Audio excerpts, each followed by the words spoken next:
Welcome to Better Business Building, where I'm your host, Adam Manderovic, where I talk to business leaders from all shapes of life about what's worked for them and how they can help you win. Chris, thank you so much for coming on the show. Welcome. Thanks, Adam. Appreciate it, man. I've been looking forward to this for the last couple of weeks.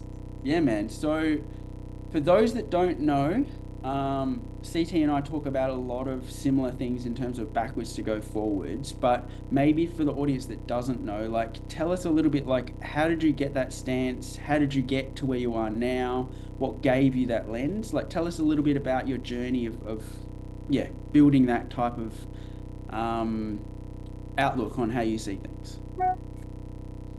Well, it's funny, actually. It started like almost 20 years ago once I started getting into real corporate sales. And, I was a young gun. I was full of piss and vinegar.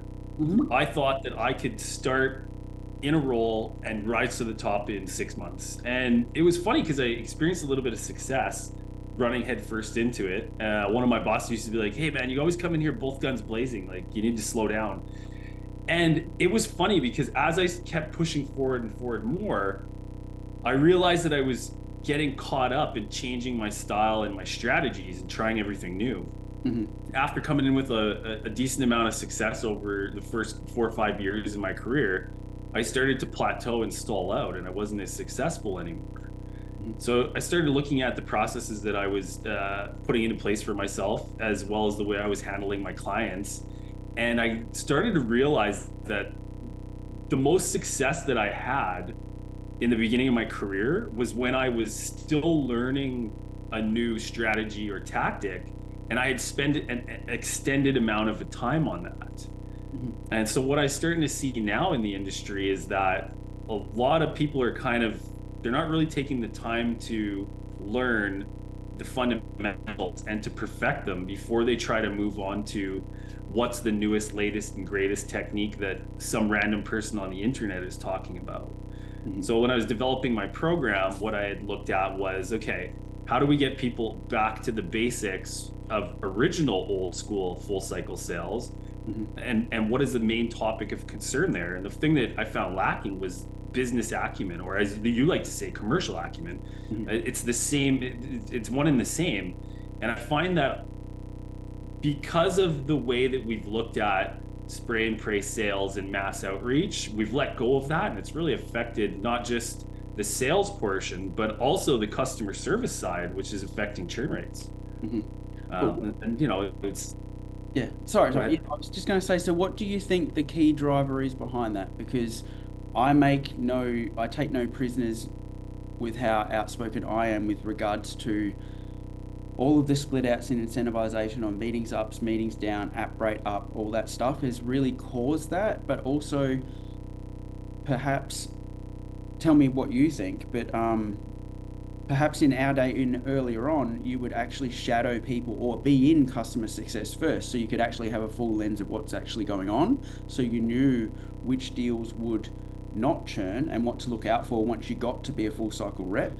But that, as we know, that's not the journey of the SDR, BDR model, AE model now. What do you think is the key pillars behind why we see that, and why they're in such a rush to accelerate to the next position, but all they're really doing is they don't have a commercial line of sight? So yeah, what do you think? I think you're spot on with that. And realistically, like, the old way of doing it 20 years ago is you would start on a customer service or a delivery type role.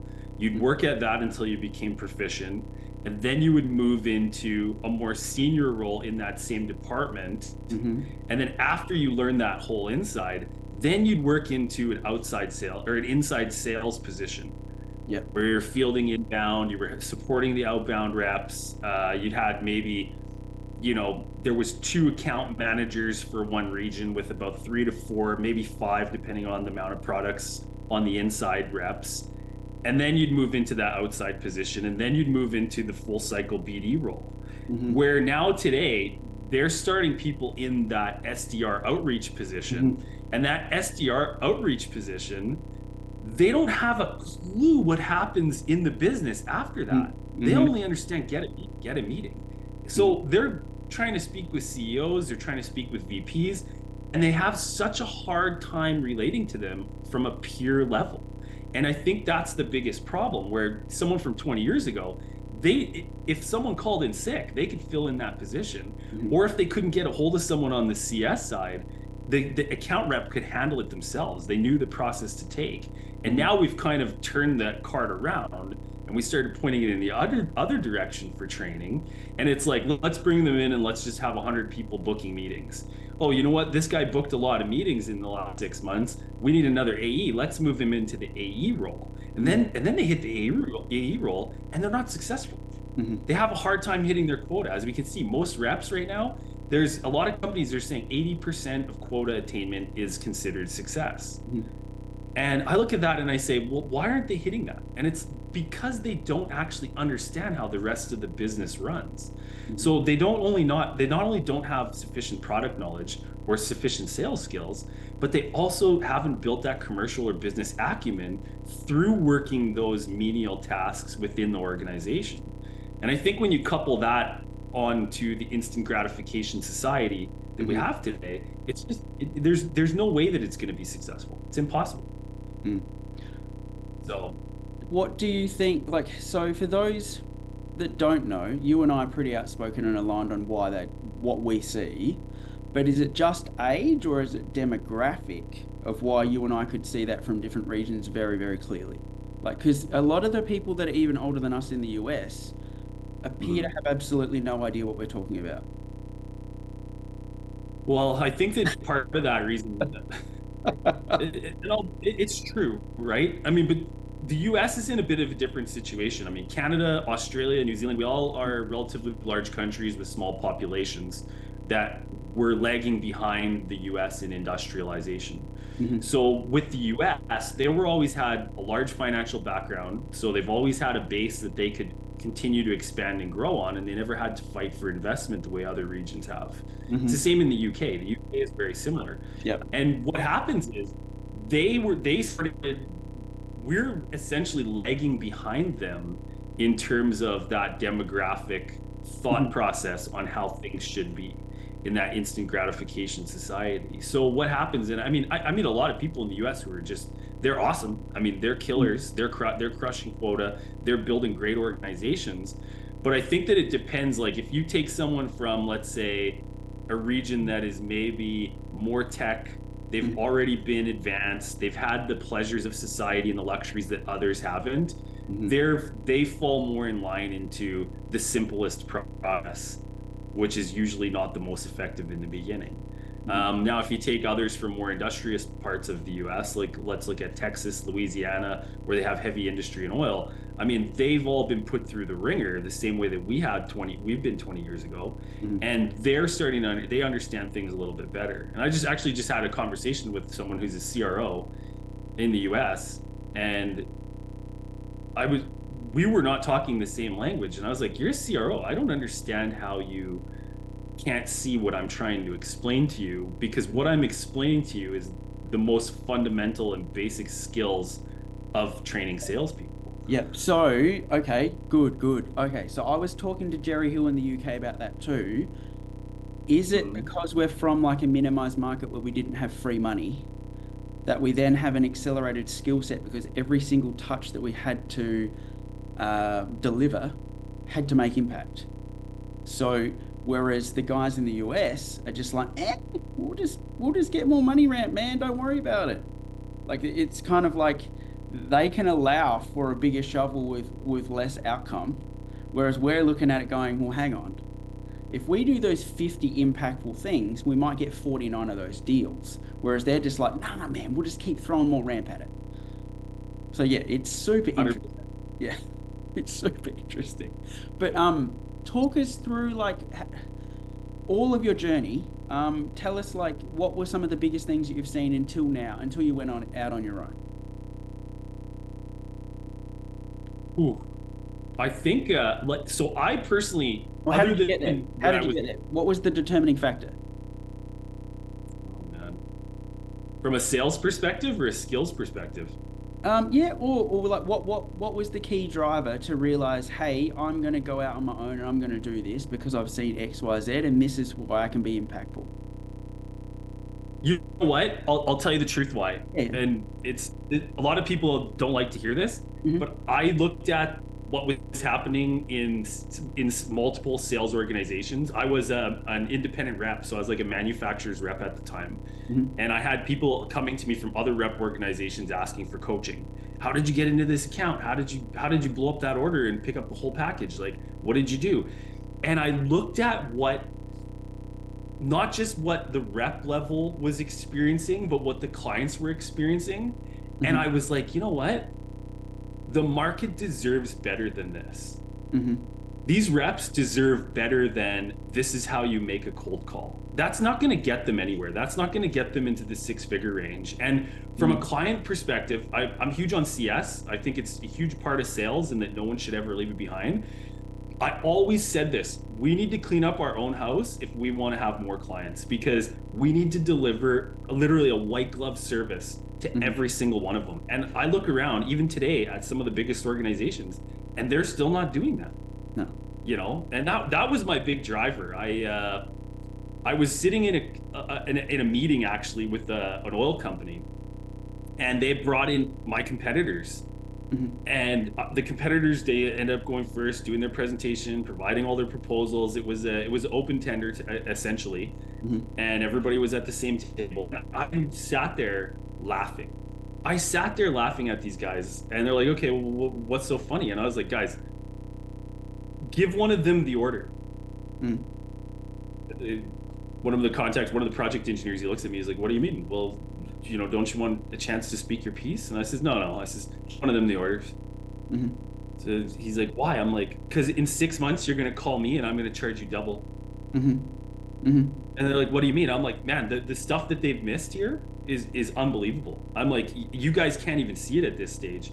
I'm like, once you go through this process and the change orders start to come in and the requests, it's gonna cost you 3 times what this initial bid is. Hmm. And half of the clients in the room, they they didn't even bat an eye at that. They were like, well, I mean, it's all on paper. And I was like, yeah, I understand it is, but like, I said, this is actually crazy. Like, I Yeah. can't believe you're going to cut an Hmm. order based on such sparse information that Hmm. is leaves your facility's operations Hmm. in possible jeopardization. I mean, when you're considering the fact that your throughput might be delayed for months, that's a Hmm. lot of millions and billions. I mean, we're getting into the billions of dollars. And I looked at it, and these were seasoned sales reps. These guys were Hmm. 20-year guys, and I thought, man, like our clients deserve better. Hmm. And after the meeting, we all went out and had a beer and we were shooting the breeze about it. And they're like, man, that was bold of you. And I was like, well, no, I'm mad. I'm like, I'm already 400% of over quota. Hmm. Like, I don't need this order to eat. I want it because I like to win. Hmm. But the reality is they're my customer. I'm selling them products and services in other areas. Like, I don't want to be part of a losing package. Do you know what I mean? I'd rather them go with one of you and then call me later and say, yeah, we missed all of this stuff. Now we need some more help. So it kind of that was one of the aha moments, and that's when I really started putting a lot into building a full actual training package that Hmm.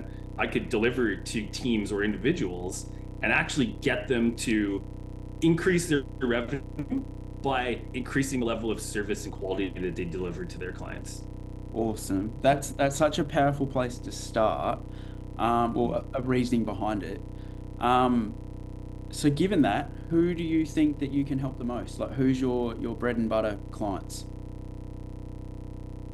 It's funny. I get asked that, what's your ICP? And I'm like, whoever can afford to pay the bill, right? I mean, it's that simple. I mean, we're going to start at finance and work our way back on Mhm. who our ideal clients are. But Yep. the reality is that I don't want specific industries. I don't want specific products. I want people who are interested in actually receiving the help.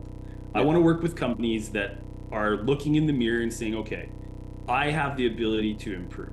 Because a lot of what we offer is not here, come in and change everything.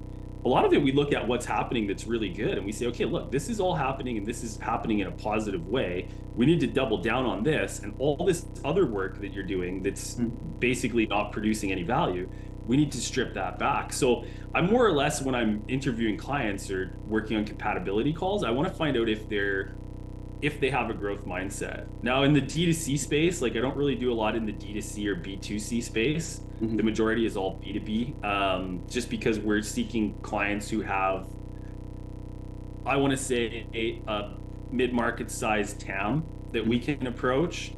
Because the idea of looking at solely ICP, I want to look at what the total addressable market is, and then I want to see what they're already addressing versus their immediate addressable market, as well as their future serviceable market. And we want to look at companies that have the opportunity to, they actually have the room to grow within their industries, because a lot don't. And I see this in failures lots where, hey, look, I have this great product, I have these 100 clients and I want to turn it into 1,000 clients. And it's like, well, your product is so hyper focused that you need to 10x the price of your product in order to reach your sales goals. And they're like, well, what do you mean? And it's like, well, you don't even have 1,000 clients that you're able to reach, and a lot of people don't know that. And then when you tell them, they say, "Oh, you're an idiot."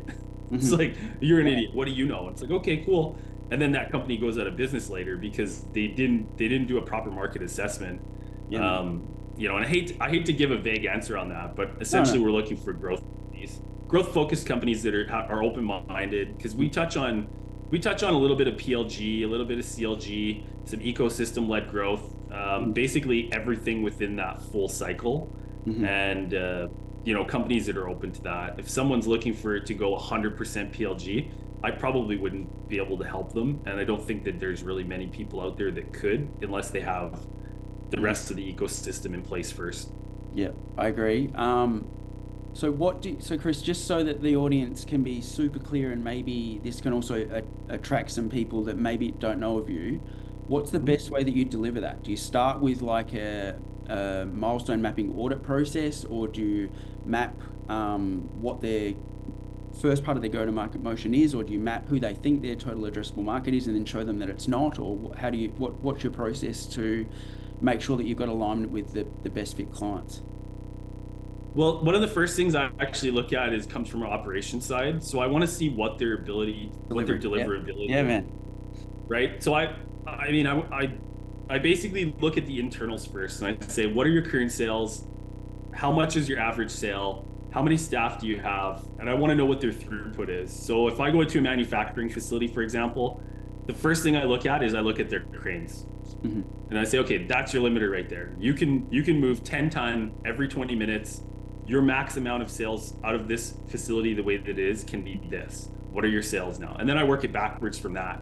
Just because I think that when you consider ARR and churn, the fact of the matter is that a lot of companies churn out because they want to bite off more than they can chew on new customers, without addressing the ability to deliver to their current customers. And I think that that's a huge, even in the tech space, it's very hard to find proper developers to ramp up your deliverability and engineers in any type of time frame to keep up with client demand if you have a great process and product. So we do that first. And I know it's unusual from a sales perspective, but that's essentially what I look at first to find out if there's opportunity for any type of substantial growth. And then we would go through the typical milestone markers. And I usually start out with a complete audit. And then once the audit's complete and we create the full visual and roadmap with suggestions, then if they choose to move forward, we'll go into building them, I would say, like an enhanced go-to-market package, more focused on the sales side instead of pure marketing. And in that package, they end up getting a little bit of everything. So they have all the playbooks that they need. They get all the talk tracks. They get a full breakdown. I call it like a business acumen map, where it's like, look, this is how you can snake your way through a business appropriately. And then we end up training their team on everything that we've just put together for them so that they can execute it properly. Awesome, man. Like that music to my ears. For those that have followed my journey probably the last 3 years heavily, probably initially know me for my go-to-market motions, but now more so know me when I'm saying things like you're saying, but essentially using different terminology. So I'm saying it doesn't matter how good your go-to-market motion is, if it's going to fall over when you put the deals on. So Yeah. I talk about things like a communication plan, handover, or commercial pack with those companies. So this is just my view. Yeah. Do you see? Because what I see is a lot of companies don't even remember what a communication plan is. So, i.e., when we start with Chris on this date, Chris is going to get a pack of this is how often I see Chris. This is what that looks like. This is who the backup contacts are. This is what we bring to site. This is the sites we need to be at. This is what the KPIs are. This is what the QBR reporting is, and this is where it all needs to happen, and blah blah blah. With company credit, company legal, backup contacts, all of that stuff. Communication plan, basics, right? But what you and I probably indirectly talk about on LinkedIn and other places on the internet is I'm not seeing it, man. Like people literally ask me what a communication plan is. So I'm like, how do they not expect the deals to churn if they're not even set up for success in the first place? So yeah, you tell me, like, what do you see with stuff like this? Like, are you seeing them, or is it just something that I see when people are like, what do you mean? What? There's a plan you give people with a commercial pack? What are you talking about? Yeah. Anyway, let me know what you see in those situations. But yeah. Yeah. Well, it's the same thing. I mean, there's some companies, and I find that the companies that are out of the social spotlight usually understand that a lot better. Yeah. Because they're not wasting their time, right? They're not telling their reps, "Hey, go pound social media," which I think is it's a double-edged sword, because if you have somebody who's efficient and driven, they'll go pound away at social media, post a bunch of things, make a bunch of connections, and then they'll move on. But for the majority of them, they'll just sit there and watch videos for half the day, you know. And it's like, well, you're not really getting anything done. But I rarely see it, and part of that is in my business case building package. So. And from the business case side of things, is we're not just building the communication strategy, we're also discussing how to form a budget for your clients surrounding your product, which I think a lot of people are, I see budget comes up as an objection all the time. And it's like, well, budget's not actually an objection.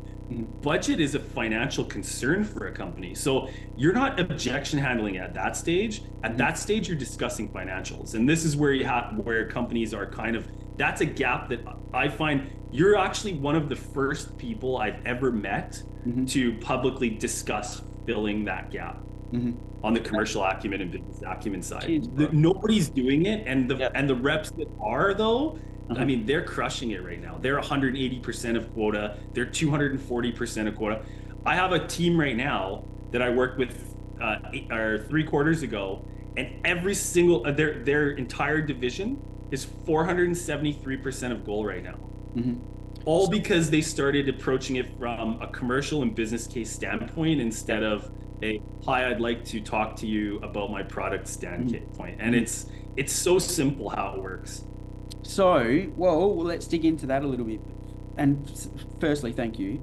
But more importantly, do you think the answer to that is a standardized commercialized pack as part of the offering? So, for example, that could be, this is a quote of what you're looking to do. Here's a business case on why you should do it. Here's the financials of why you should make this decision, coupled with things like, this is what we need for a clear outline to get you company credit approved. This is what this is going to look like when we get to pro forma for legal. If we train people or companies to be able to operate all of that in one place, which is pretty, as you and I know, oil, big talent acquisition, large contract acquisition, big finance, that's how they operate. So why would the answer be as simple as training all these companies to do that downstream to lesser deals where people are talking about a big deal being $1 million, where you and I'd go, well, that's actually pretty small in our world. I think that that'll be the future of sales. When the SDR model really starts to collapse in the next 3 years and reps are moved into a full cycle, they're actually going to go back to pure business development, which is dealing with partnerships, identifying new partnerships, working the commercial deals as well, working the financial aspects of commercial deals. And that's something I try to tell people. I say, look, if you've got a deal that's not a credit card swipe transaction, you need to be setting up the account before you close the deal. Like that, like everything has to be done in legal and financials before you try to close the deal. Because what's going to happen is someone's going to want to move forward with you. All the contract paperwork is going to go. It's going to end up on somebody's desk, and if it ends up on finance's desk and then has to move to legal's desk, you're going to stall your project by 30 to 60 days, and it's going to come back, and they're going to redline and say, you know what? Yeah, we can't do it. I know that you're $1 billion corporation, but I don't accept net 60 terms. Yeah. And then you're going to have to go back to your champion or whoever your contact is, and you're going to have to try to work through that. And it's like, no. Let's get all the finances done right off the bat. And if the salesperson isn't responsible for that, they should at least be stick handling it to the appropriate individuals internally.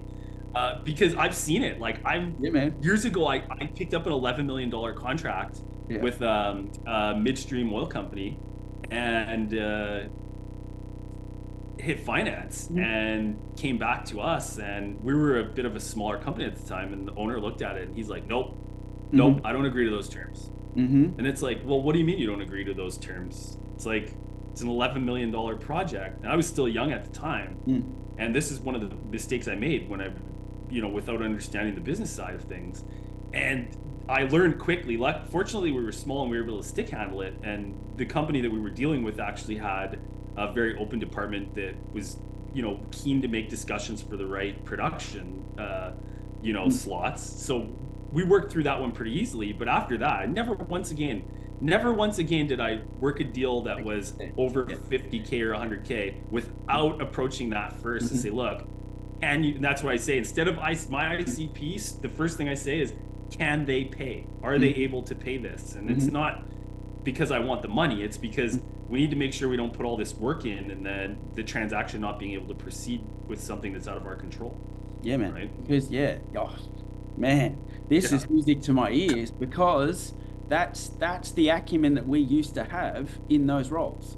So you would start there, because otherwise, look at it like if you worked for a massive behemoth, a world-renowned company that has massive offices in every single city. They will have internal billables for pushing stuff to credit and legal. Why would you bother if it's not even going to get that far? So you would navigate whether it's actually going to get processed in the first place, have all this stuff done up front to know you're not going to actually be costing the company money for something that's never going to get billed and banked. It just blows my mind, man, that people don't understand. You and I are out there screaming from the rooftops. Backwards to go forwards. Let's get some commercial acumen back into the role, and let's not spin our wheels on stuff and spending money that we don't need to spend. Yeah, and ultimately, like, it's like a cover your ass motion, because I could spend 3 months on a deal like that at 12 to 15 hours per week, for example, and have everything, the bottom fall through when it hits finance or legal. And in that time, I could have found 4 or 5 other clients to fill that gap that probably would have went through had I done that one little thing at the beginning. So yeah, man. Yeah, just and it's not hard, because I mean, to get a VP on the phone and say, hey, listen, I want to sell you something, it's difficult. It doesn't just happen. But if I call finance or legal and say, hey, I want to discuss the financial questions with you, they call you back right away. Like there's no skin in the game for them on the sale portion of it. They don't want to have the extra work either. So, but nobody wants to touch the CFO or the finance team or the legal team for some reason. They don't. They don't have the skills, man. Like you said, you just said it. They can't. They don't. They aren't able to dance with those people, unfortunately, and that's something that I think reps need to be held to a little bit higher standard of. And now we're seeing, like, with all the outreach complaints that we're seeing, with emails, cold calls, terrible DMs, that's all of our customers saying, we want better, do better for us. And if companies and teams don't listen, well, there's the door, because you're not going to have any clients in the future.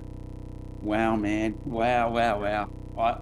This episode backwards to go forwards by Chris. No, this is awesome. But if the listeners have loved what you've said as much as what I have, and they want to maybe get a little bit more about you, where's the best places for them to find you?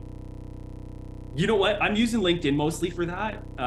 So I'm Ct Falk on LinkedIn, and my webpage it's not done well. I need to do an update on that. So we could check out my company. It's Skrillo Sales. So Skrillo sales. And you know what? Call me. Awesome. I want my clients to call me. I want to build the relationships with them and actually talk with them on the phone, because a lot gets lost in translation from text-based communication. Awesome, man. Thank you so much for coming on the show and having this discussion. This has been refreshing, next level. Hey man, I appreciate it. And the crazy thing is, like, this is like 0.5% of the things we're talking about. No, we'll do it again. Yeah. I like it, man. Cheers, man.